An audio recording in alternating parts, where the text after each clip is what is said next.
everybody, welcome to a special episode of the WCPO High School Insider Podcast here at the Western Hills Chick-fil-A on Glenway Avenue. This is the first of 6 special events previewing the high school football season around the greater Cincinnati and Northern Kentucky Chick-fil-A restaurants. I will speak with 15 coaches overall from around the area over the next 3 weeks. And as a reminder, this WCPO High School Insider Podcast is brought to you by Chick-fil-A, Greater Cincinnati and Northern Kentucky.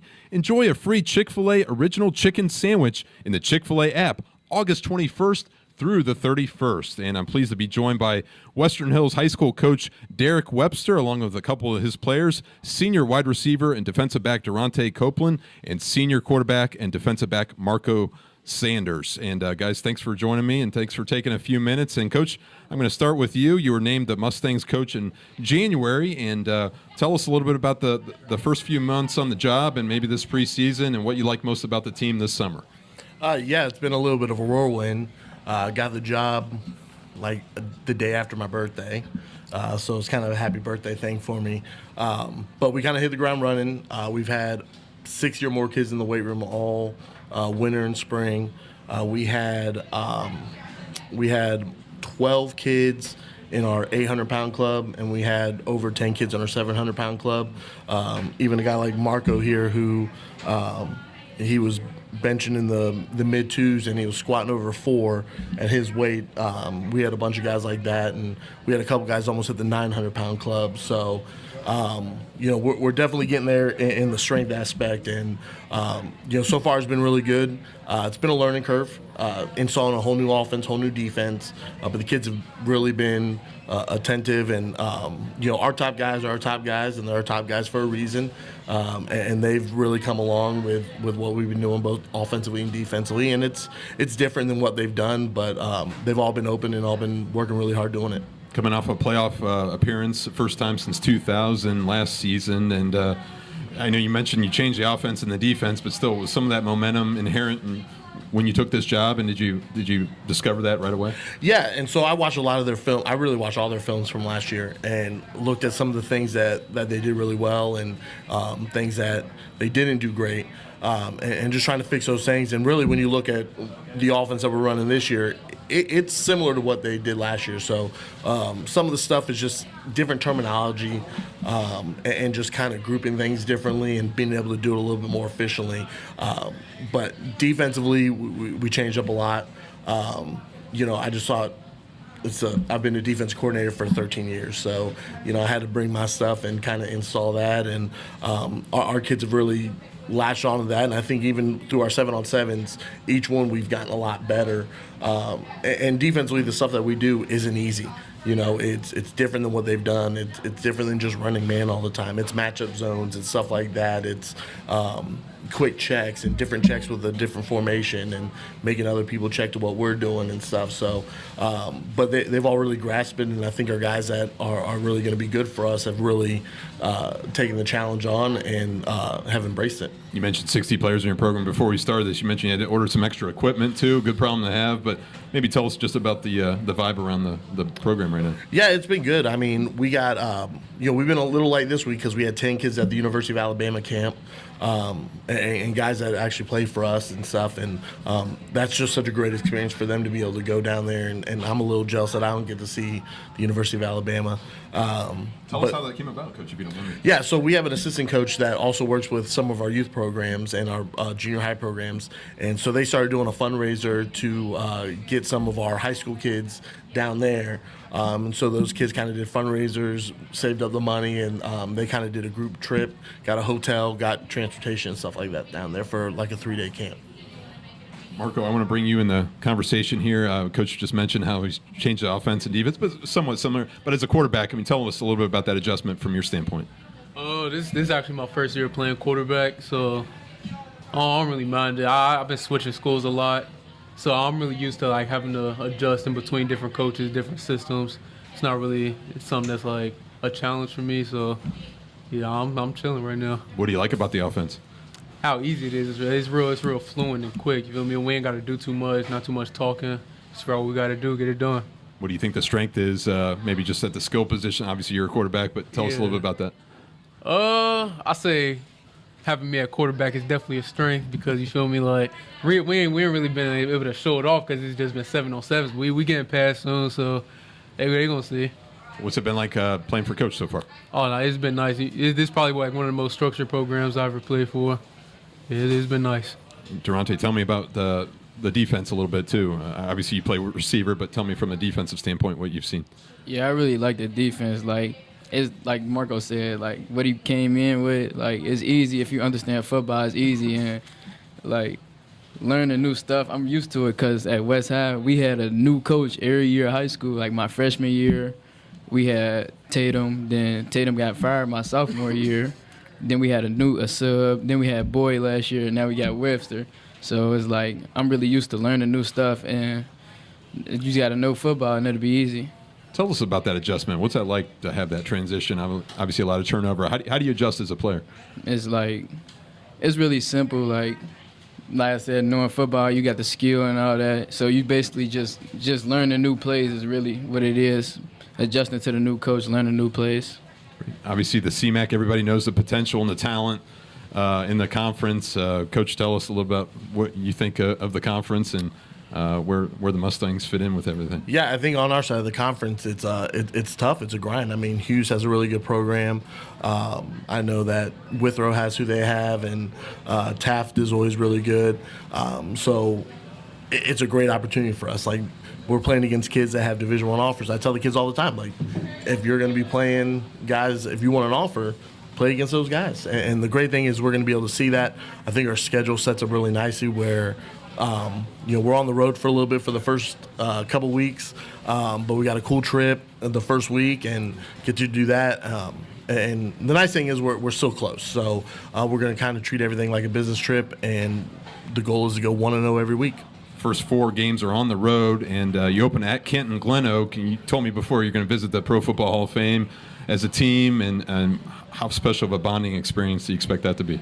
I think it's going to be great for our kids. Something that they've never been able to do before. We're going to leave like Friday morning at like 8 in the morning. We're going to have breakfast together. We're going to ride up there. We got hotels. We're going to be able to get checked in and rent out like the conference room in the hotel. We're going to make it as close to a college experience as we can for them. They're going to have, we're going to have a pregame meal together. We're going to have, we're going to watch some film in the conference room. We're going to have position meetings, and we're going to do a little walkthrough and stuff like that. So it's just going to be a great opportunity. They're a good team. They made the playoffs last year. They're in a tough conference up there. They play McKinley, they play Massillon and stuff like that. So it's going to be a great test for their big. I already kind of got some film on them, so I've seen a little bit. They're big. They like to run the ball, and they're going to try to run the ball down with those. So we got to be ready to play a physical game. And then the next day, hopefully after getting the win, we're going to go to the Hall of Fame and see something we've never seen before. Very cool.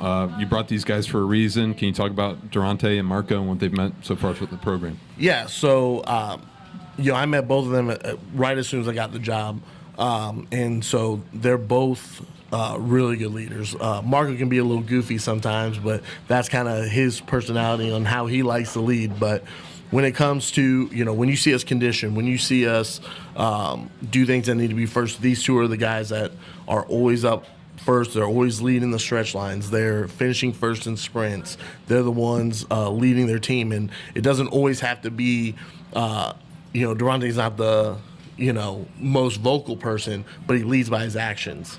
Marco's going to lead a little bit more vocally with being a quarterback and stuff. But they're both guys that they're in the front of the line. They're great young men. Daronte's a multi-sport athlete, runs track and does a great job. And, he was one of those kids that when they didn't have track, he was in the weight room.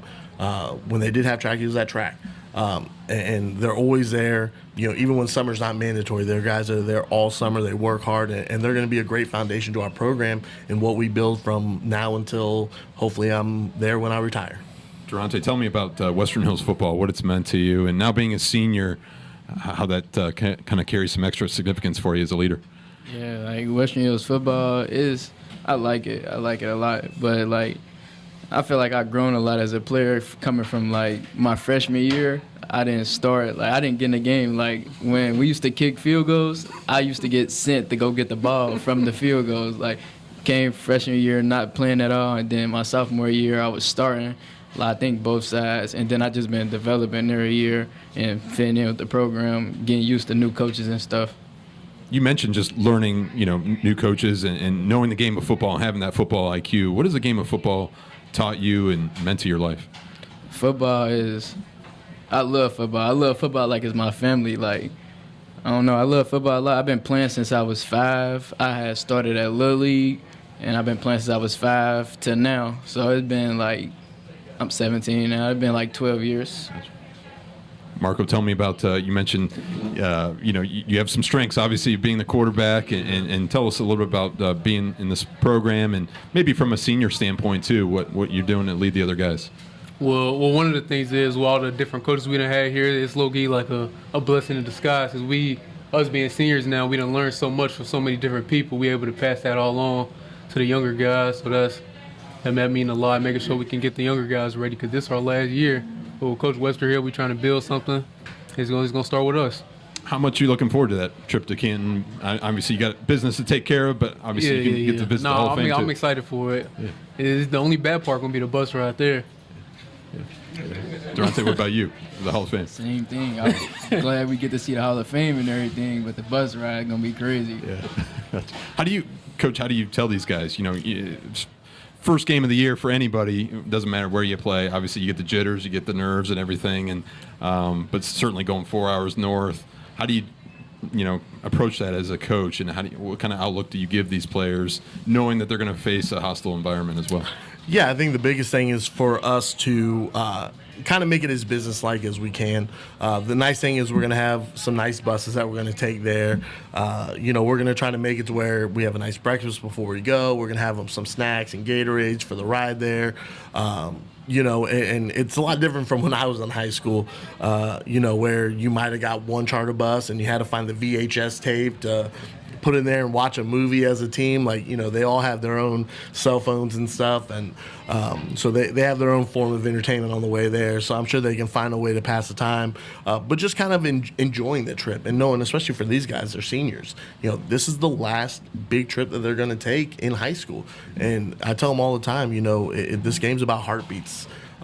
You never know when it's just going to be done, and it could be, hopefully when you've played college football and go on from that, or it could be at the end of this year, or you never know what's going to happen. So it's about heartbeats, and you got to take advantage of each one that you get.